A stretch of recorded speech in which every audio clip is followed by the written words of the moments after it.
Okay, it has been a hot minute since I reacted to VTuber lore. I'm gonna admit that, but I kind of want to get back into it because there's so much lore I missed or skipped over that I want to share with you guys. For anyone that's new to the channel, because it has been a hot minute, VTubers love this thing called lore. A lot of them love making videos of that, which is basically like an anime or an animatic or whatever. And this one studio, Merryweather Media, famous for a whole bunch of webtoons, made a VTuber agency specifically to tell more VTuber lore. You might also know them from the Vishoujo lore and First Stage Production, some of Nichisanji, but they're everywhere. And definitely check out the playlist down below with all of my past reactions to both Merryweather Media lore and all other VTuber lore. That said, Merryweather Media released a bunch of lore videos in the style of a visual novel. And this is not just that they did it for aesthetic or for storytelling reasons. They're actual visual novels you can buy and play. But you can also watch them on YouTube, obviously. So the first part, the Fall of Lupercalia, follows Alfhilde Odinsdottir into Lupercalia, the realm of love. So go sit down, put your feet up, and enjoy my reaction to this incredible story. Yes, I recorded this intro after reacting to it, so the smile you see on my face is a genuine reaction to the video. Anyway, let's go. Here we go. Start of the game. The UI looks sick, by the way. That is beautiful. An unnatural storm of chaos and lightning swirled above Summerland. Humanity believed storms to be bad omens. Okay, but even if you don't believe in bad omens, that storm does look like it's bad news. This was a superstition in the world below, but within the upper layers of reality, collective belief held incredible power. Yep, so we've seen. Oh, this art is great. In hand, the goddess of war walked alone against mighty and unknowable primordial chaos towards the lands of love. That castle looks so pleasure, sick. Lust and murderous obsession reign. Oh, I'm Lupercalia. obsessed.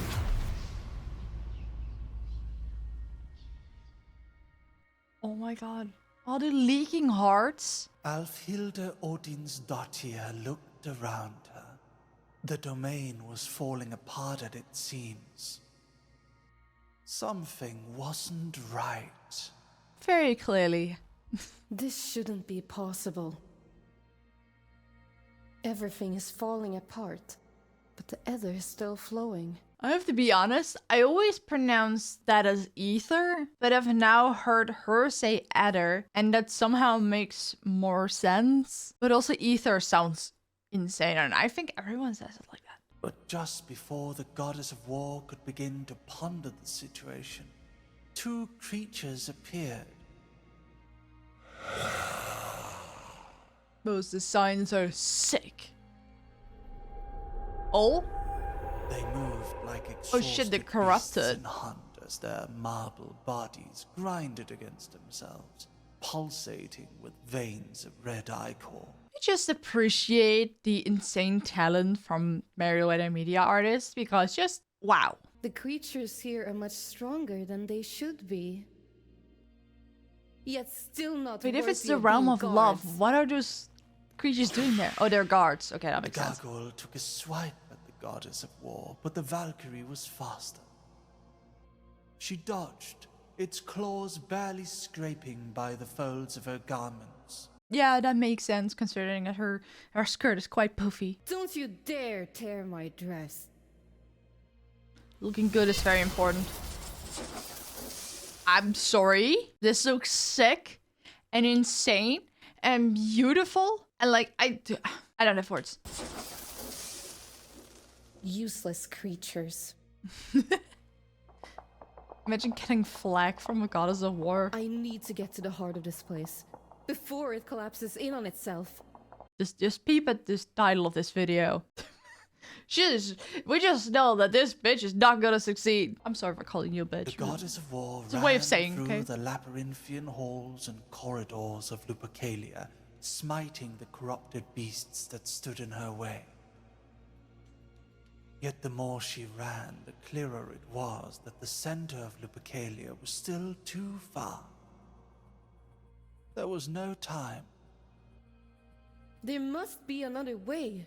Can I just say that despite there not being as many visuals as we're used to from other Merryweather Media lore, this is so immersive. I am in this story. Like, the narration is so well done. Is this why people like visual novels? I always thought they weren't my thing. Maybe the story wasn't just my thing. This is great. Look at that design. There you go with the impact frame again. I swear to God, if Astraline ever becomes big enough and they have like a game budget, like a proper game budget like Honkai Star Rail, like a game like that would go crazy with Astraline lore. Like, look at this. This looks like it could be a fan artist representation of something happening in Honkai Star Rail. But no, this is an original story. This is insane. This is beneath me. Also, can we say that she looks beautiful? That's sick. I would rather make a door now myself. Look at how realistic the rain looks. I love how she is a typical anime character and just calls out, "Holy shit!" The spear shattered. You see what I mean with the Honkai Star Rail like allegory? Rooms and corridors, Allegory? I don't know. Comparison. drilling its way to the deepest depths of the castle. The walls had How? It's just. I don't have words. I'm literally blanking out on what I can say. Wherever I look, there's more details and more stuff that I'm like, holy shit. been woven from the very fabric of love itself, and mortared with the strongest love of all, obsession. Oh, so something you see a lot in fantasies where people are saying like the strongest love of all is a mother's love, or the strongest love of all is true love, or something of the sort. I never really see takes like this where the strongest form of love is obsession, and it makes sense, and that's sick. I love that. What are these? Oh, it looks so dark and grim there. Oh, she literally blew a tunnel in it. That's creepy.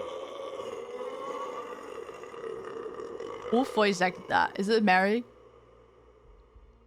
Sounds like a sound he could make. The goddess swung her spear, yet nothing happened. Yeah, that sounds about right.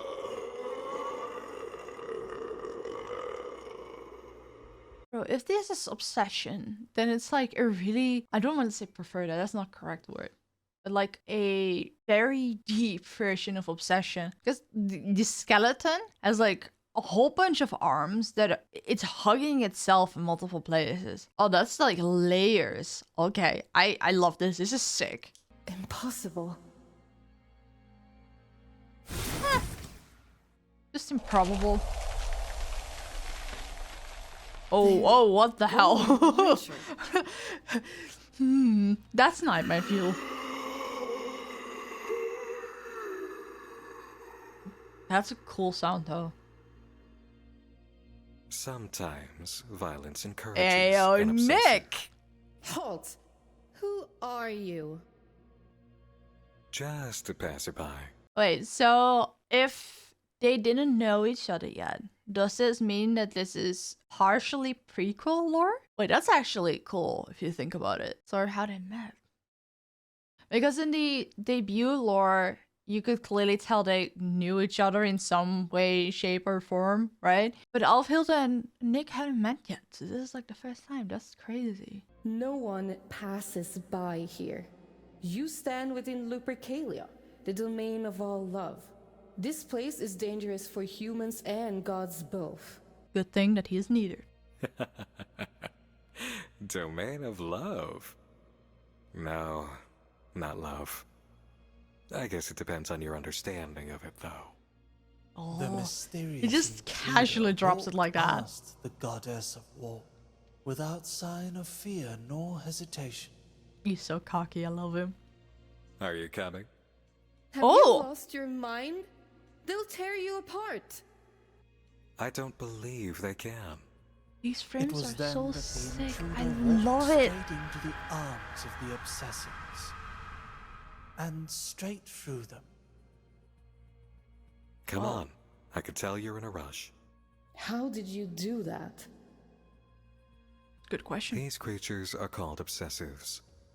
They are the remains of obsessive thoughts generated by humans throughout history, left on the lowest layer of the Summerlands over eons. I think most of it would come from recent years, considering we have a combined force of VTuber and K-pop fans. But every once in a while, they get pulled up.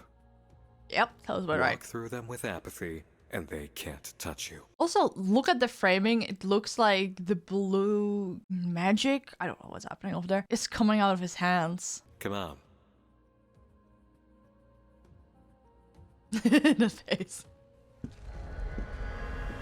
Such a cool Alfhilde tunnel. emptied her mind of all care, and did as the strange man suggested. Walked with apathy through the obsessives, and onto the path she had created.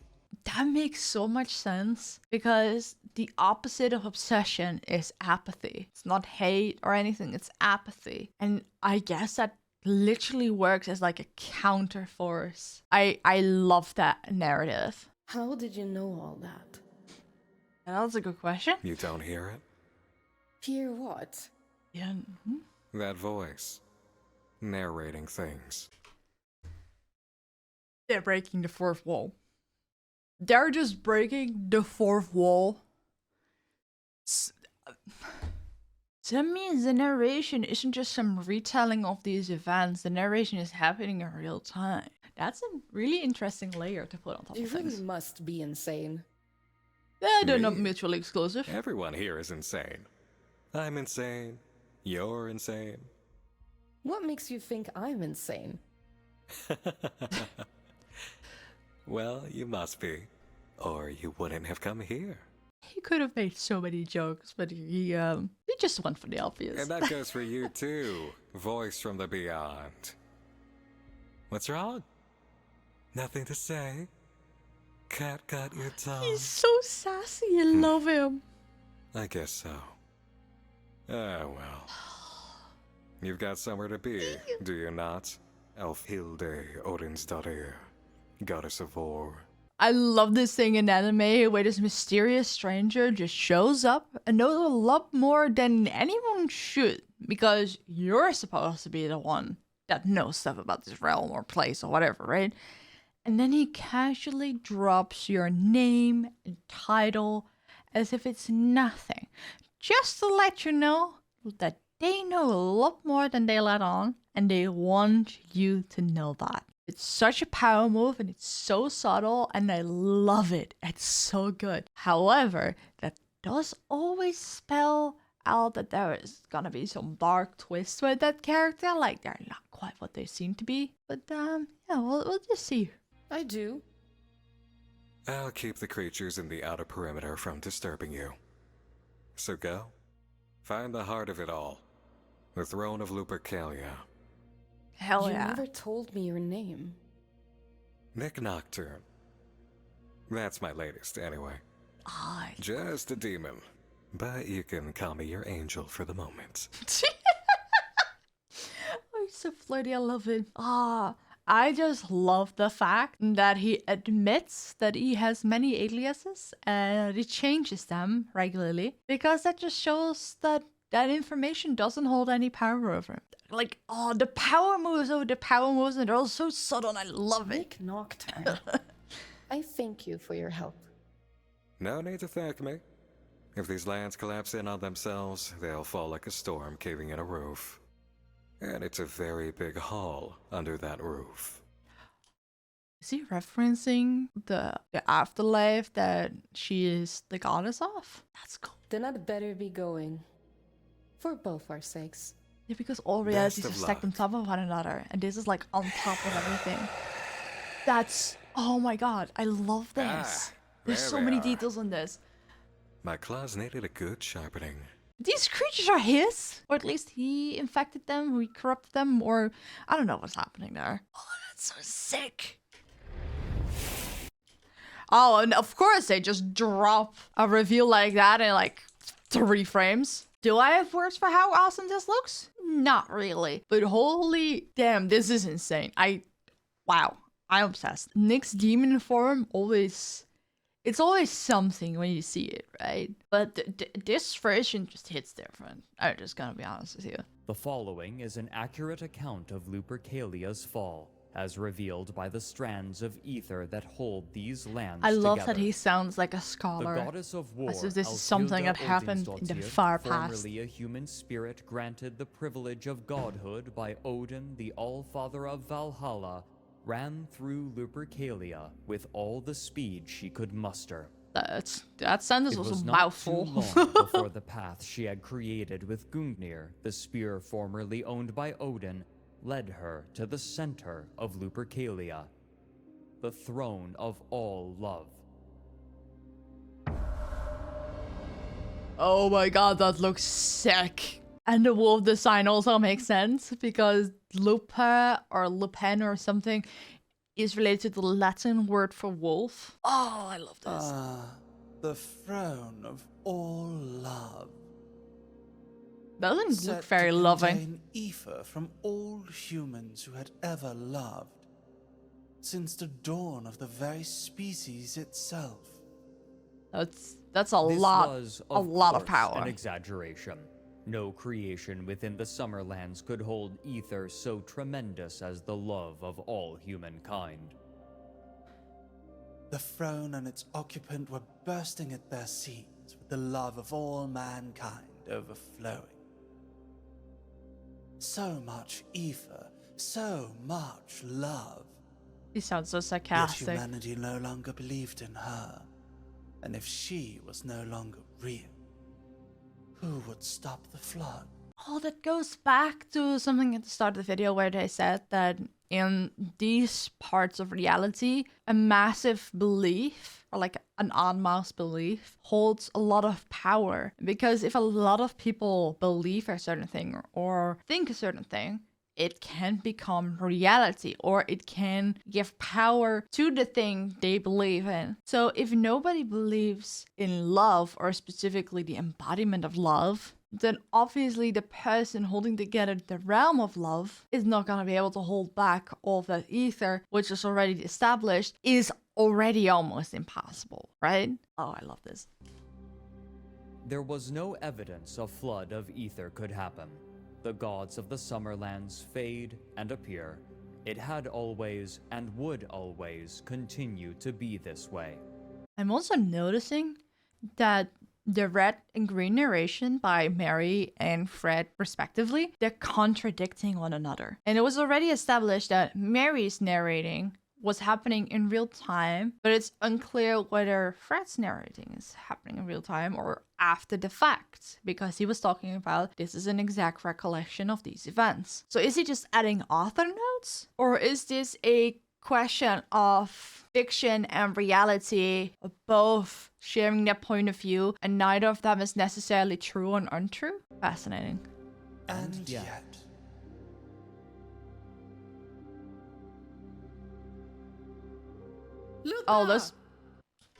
Those babies are throwing me off. I don't know. There's just something about this imagery that I'm not entirely sure on. Wait. There's arms hugging the body again, just like with skeletons. War fills my nostrils. Oh, who did the Lupercalia voice is acting for overflowing this? with ether. You have to release it. Why should I? Spawn of war. Oh, I've It got is to take a your look at the duty credits as later god of because this domain, Lupa's voice actor is and great. I will not honor a god who abandons her duty. Answer to no one. Humanity of the world below, they have forgotten, and they continue to forget. I wonder what she specifically means that humanity has forgotten. Because An inherent part of humanity is love and hope. And even if it would diminish, humanity cannot exist without it. So there must be another part to it. And it might be connected to Nick saying this is not the land of love. It's something else. And I'm very interested in what that exactly is. And it's entirely possible Lupa herself believes it's love. Because they didn't know any better. They forget to gaze upon their mother. Do you wish for them to be infants forever? Lupercalia can take a new form, and love will still exist. Exactly.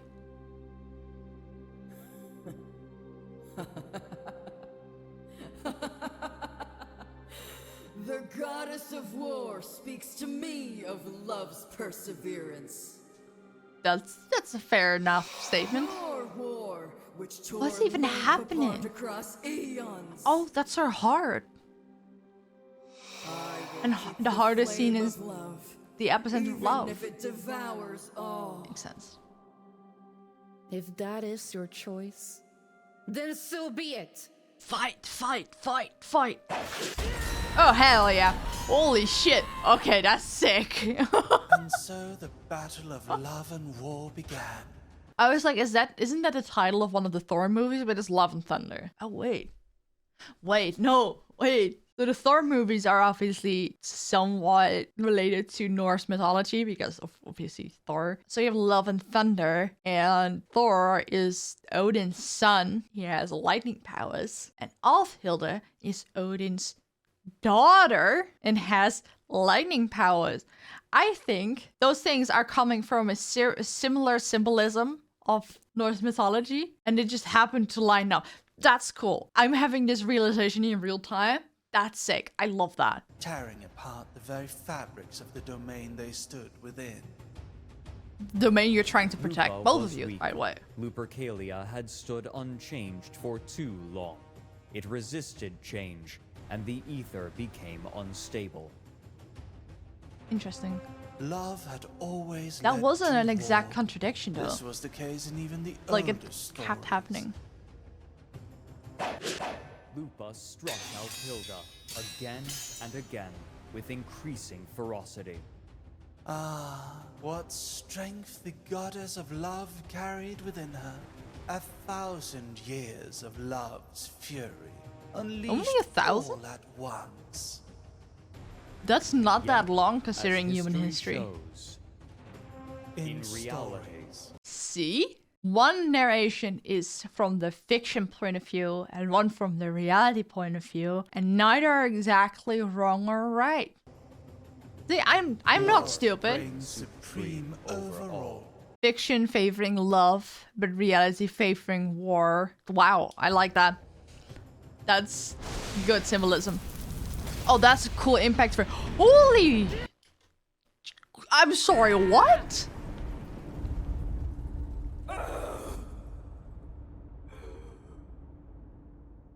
The might of war trampled over love, uncaringly, coldly, as it so often does in the histories of man. I'm sorry. She killed love. War killed love. War spawn. You had your time, as do we all.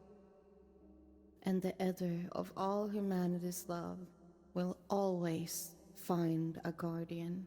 So the Ether will just spawn a You new god. Can rest. Is it really rest when you're brutally Humans murdered? Worshipped us. We are gods. We must. Gods killing remind gods them. is cruel. We cannot let them. The only reason she could was because love was forgotten by humanity, so she lost power. But war never lost power, it only gained. The Oh, goddess the of love, tones, I love Lupa, this. had faded, leaving only a shell. Lupercalia returned to normality, Oh, and the narration and is the no longer goddess of green. war left, safe in the knowledge that the Summerlands and the mortal realm would Oh, see she's so another sad. day. My god.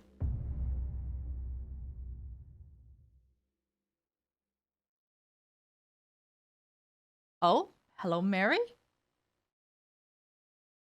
In Okay. the story, love Lucius would have M. triumphed over all else. The existence of Lucius M would imply the existence of Lucius A. True L. I forgot the alphabet. L. Yes. I'm sorry. I'm unserious. Isn't it a shame? Oh, you look so handsome.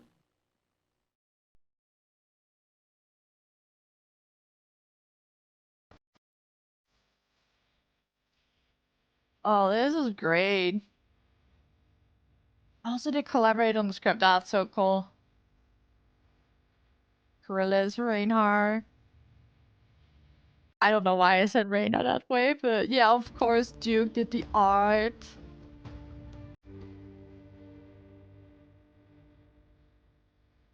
Nick did the obsessives. Oh, sick. Hiragi, ah.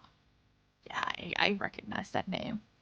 Thanks for playing. So yeah, this is an actual visual novel. You can play, you can buy it, you can play it, and it's great. And I'm gonna be honest here, at first I didn't think the visual novel style would suit me because I'm not a big visual novel fan. But it may have opened my eyes to what people like about visual novels so much because you're just invested in the story and it's enhanced by the voice acting and stuff without the need of like ever-changing visuals. Like there were insane visuals in here. The art was amazing. Like I think Duke absolutely outdid himself with like some of these big impact frames, right? Because they just caught me off guard and they were so sick. Like, I was just listening to the story and I was just immersed in it. And then that frame just like ripped me out in a good way. And oh my god.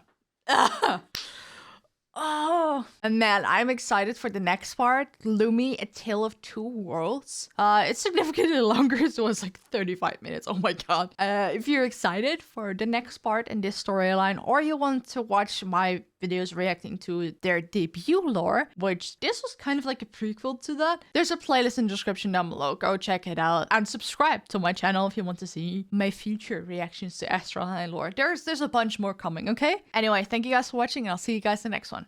Bye.